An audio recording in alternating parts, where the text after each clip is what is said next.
Hallo und willkommen zurück bei einem neuen Video. Ich habe mir gedacht, für dieses Wochenende könnte ich mal etwas ganz anderes probieren. Und zwar, die mich kennen oder die mir auf Instagram folgen, werden wissen, dass ich eine Person bin, die mega viele Insta-Stories macht. Was vielleicht nicht ganz so viele wissen, ist, dass ich diese Insta-Stories auch meistens speichere in Story-Highlights. Und ich bin ja jetzt im 3. Jahr Med-Studium und ich habe für jedes Jahr bis jetzt ein eigenes Story-Highlight quasi erstellt. Und ich habe mir gedacht, für heute könnte ich auf jene Story-Highlights reagieren, die ich im 1. Jahr gespeichert habe. Ich habe das legit einfach 1 Jahr oder 2 Jahre gar nicht mehr angeschaut und ich glaube, es wäre ganz lustig, wenn man einfach sieht, was ich so zu sagen habe und vor allem auch, weil ich gerade in letzter Zeit irgendwie total viele neue Follower bekommen habe, was mich sehr freut, also willkommen an alle Neuen. Aber auch für die ist es wahrscheinlich witzig, wenn sie irgendwie sehen, wie die Dinge damals waren in den guten alten Zeiten. Dann fangen wir am besten gleich an. Okay, erstes Bild. Made a Friend. Also dieses Bild war von, ich weiß gar nicht, vor 126 Wochen. Wow. Okay, also dieses Bild war von einem Tag, wo ich mein Skelett von einem Freund abgekauft habe und meine Mom war da in Graz und wir sind gemeinsam da in dessen WG gefahren und ich weiß gar nicht mehr, wie das Skelett geheißen hat. Hubertus? Ich glaube, es war irgendwas mit H. Ich bin mir zu 70% sicher, dass es Hubertus war. Jedenfalls hatte der schon einen Partyhut auf und der war, also man glaubt das gar nicht, aber so ein Skelett ist mega schwer und ja, genau, das ist eben da in der Halle von diesem Studentenheim entstanden. Oh, der Klausi hat total oft in die Vorlesungen selbstgebackene Muffins oder Kuchen oder Brownies und so mitgenommen und das hat er eigentlich schon lange nicht mehr gemacht. Ich meine, wir waren auch schon lange nicht mehr auf der Uni, aber Klaus. Ich glaube, es wäre wieder mal Zeit für Klausis Backkünste. Ich habe wirklich nicht viel Fotos gemacht für meine Story vor Weihnachten 2018. Das war am letzten Vorlesungstag vor den Weihnachtsferien und in der Med-Uni Graz ist es immer so, also die haben wirklich bis zum letzten Tag quasi Vorlesungen und in Linz zum Beispiel haben wir eine Woche früher schon Vorlesungsschluss, was ganz cool ist, weil man dadurch einfach mega schön in die Weihnachtsstimmung kommen kann. I'm back. Das war im Jänner vor 121 Wochen, vermutlich im ersten Semester nach den Weihnachtsferien. Back to business. Der Tag. Ich habe gerade im 1. Jahr habe ich das total oft gemacht, dass ich quasi Fotos aus dem Hörsaal in Graz gemacht habe mit der Grazer Location, aber dann die JKU Linz getaggt, weil ich darauf aufmerksam machen wollte, dass wir Linzer halt auch in Graz sind und das irgendwie niemand so richtig acknowledged hat die ersten 2 Jahre.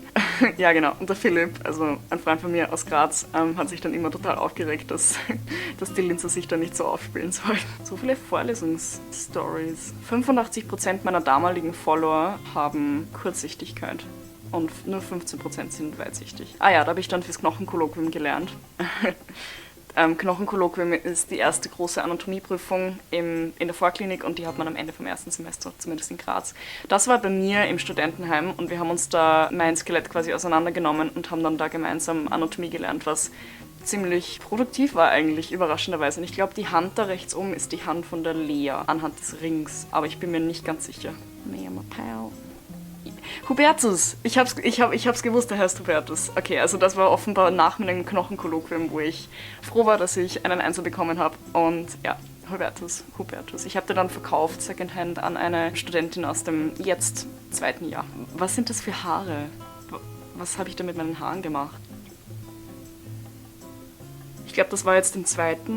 Semester, ja, Pflichtmodul 3 ist in Graz Biochemie und Stoffwechsel, glaube ich, also biochemische Stoffwechsel. Und man hat auch schon den kleinen C-Zirkus. Das war in der Vorklinik, wir haben Anatomie-Vorlesungen immer an einem anderen Standort gehabt als die Physiologie-Vorlesungen. Das war dann immer so, weil die Vorlesungen halt direkt hintereinander waren, dass diejenigen, die tatsächlich auch noch in die Physio-Vorlesungen gegangen sind, die vor den anderen waren, immer ein komplettes Wettrennen gehabt haben, dass sie dann im Anatomie-Hörsaal gute Plätze bekommen, weil da wird halt auf der Tafel gezeichnet und da ist es besser, man sitzt weiter vorn. Es geht schon hinten auch, aber man kriegt einfach nicht mehr so viel mit. Und gerade im großen C-Zirkus zum Beispiel war das bei mir dann so, also ich bin immer ganz vorn gesessen dann, weil ich da irgendwie so am meisten aus der Vorlesung mitnehmen konnte, glaube ich. Aber ja, das war immer eine komplette Schlacht.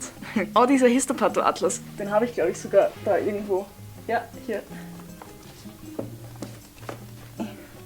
Ey, diesen Histopatho-Atlas habe ich im ZMF, den habe ich da gefunden mit diesem Post-it drauf.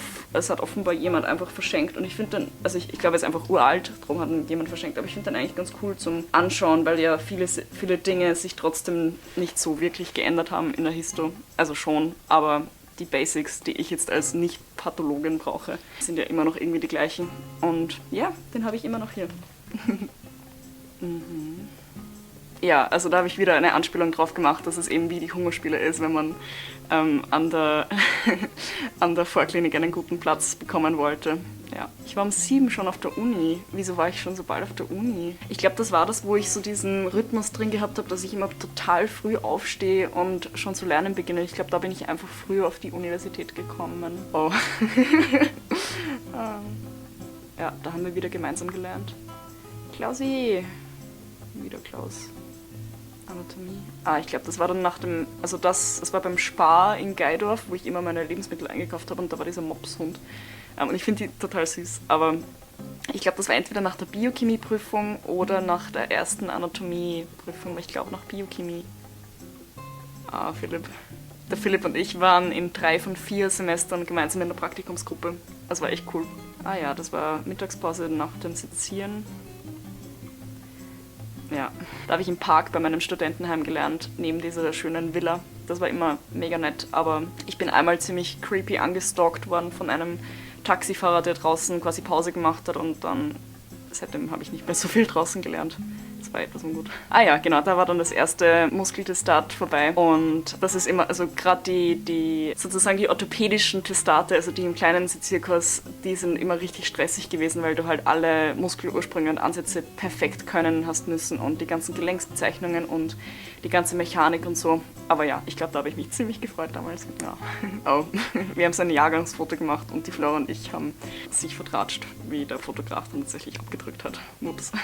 Das war Formulaturlizenz, da habe ich mir selbstgemachte Karteikarten gebastelt. Formulaturlizenz ist ein Kurs, den du in Graz im ersten Semester oder im zweiten Semester, bei mir war es im zweiten Semester, hast, wo du quasi die ganzen Skills lernst, die du brauchst, damit du später dann formulieren darfst an einem Krankenhaus. Du lernst halt die Basics, wie du Blut abnimmst, wie du einen Katheter legst und ja, keine Ahnung, wie du nähst zum Beispiel. Sie zeigen dir das halt einmal. Ich meine, in der Formulatur musst du es dann sowieso nochmal lernen, weil bis man dann formuliert, hat man alles wieder vergessen.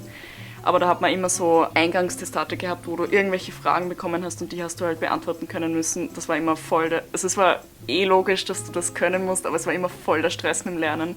Weil bei mir das so war, dass ich das einfach ganz zum Schluss im zweiten Semester gehabt habe, wo der Sezierkurs schon mega stressig war, alle Prüfungen bei mir irgendwie zusammengekommen sind. Das war ein bisschen blöd, aber ja, ich habe das Gott sei Dank immer geschafft. Das war das Sommerkonzert vom Med-Uni-Chor in Graz. Ich habe da im ersten Semester mitgesungen, aber im Sommersemester habe ich dann aufgehört und der Tom, der Klaus und die Sarah haben dann auch mitgemacht. Das war immer recht schön. Auch wenn die Akustik in der Aula von der Med-Uni Graz schrecklich ist. Last Day of Lectures. Oh, Tommy Boy.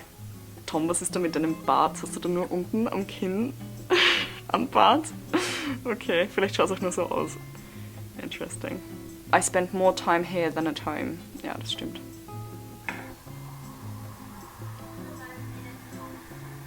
Oh. Das war auch Formulaturlizenz. Diese Stimmgabel braucht man für, ich glaube, die neurologische Untersuchung von Gehörstörungen. Philip Boy. Ich glaube, das war nach der letzten Formulaturlizenz. Ja, also was ich da gemacht habe, und das ist immer gut, wenn man sowas macht, weil das, gerade wenn man es am Anfang lernt, ist es etwas kompliziert. Ich habe mir die Innervationsgebiete von den verschiedenen Nerven der Hand, beziehungsweise eigentlich des Armes, aufgeschrieben und ich habe da, ich weiß gar nicht, ob ich das richtig gemacht habe. Es ist Nervus ulnaris, Nervus radialis und dann auf der anderen Seite Nervus medianus und bei den Fingern ist es so ein, wie soll ich sagen, so eine Regelung, dass alles, was irgendwie innen, also auf der Handfläche innerviert, auch bei den Fingern, dass das am Handrücken auch noch drum schaut, dass das so kompliziert ist mit den Fingerspitzen, aber ja, egal, kann man nachlesen, aber es ist immer gut, wenn man sich das so aufzeichnet, weil man sich dann einfach besser merkt, wenn man es an sich selber hat. Ich weiß aber gerade nicht, ob das überhaupt stimmt, aber ich glaube schon. 1.5 days to go. Das war, glaube ich, PM5. Ich glaube, das war ziemlich am Ende des ersten Jahres, vor 97 Wochen. Ja, voll. It's over this time tomorrow. Das war PM5. Exam done. Ja, also ich glaube gerade nach PM5, PM5 ist so eine Prüfung über Neurologie und solche Sachen, die ist halt ganz zum Schluss des Semesters, da hat man dann schon so ein erleichtertes Gefühl, dass man einfach 50% von der Vorklinik vorüber hat, wobei das wirklich nur zeitmäßig ist, weil ich glaube vom Lernaufwand her und so ist das Patho-Semester echt der größte Teil von der ganzen Vorklinik. Dieser Teil kommt halt erst im 4. Semester. Ey, Tired Med Students. Der letzte Story-Post, den ich in diesem Jahr gemacht habe, war Tired Med Students featuring Tom Putz. Also Also ich glaube, das gilt immer noch für uns beide, aber cute. Das war lustig. Das war echt, ich weiß nicht, ich habe halt diese Bilder schon ewig lang nicht mehr angeschaut. Aber ja, falls euch dieses Video gefallen hat, dann gebt mir ein Like unten, damit ich das irgendwie auch weiß, ob das gut ankommt, beziehungsweise lasst mir einen Kommentar da. Ich freue mich immer gern, wenn ich auf euch antworten darf. Und ja, wäre auch cool, wenn ihr meinen Kanal abonniert, weil ich voll gern bis zum Beginn der Sommerferien oder so 3000 Abonnenten erreichen würde. Das wäre echt mega. Und ja, wir sehen uns bald. Ciao!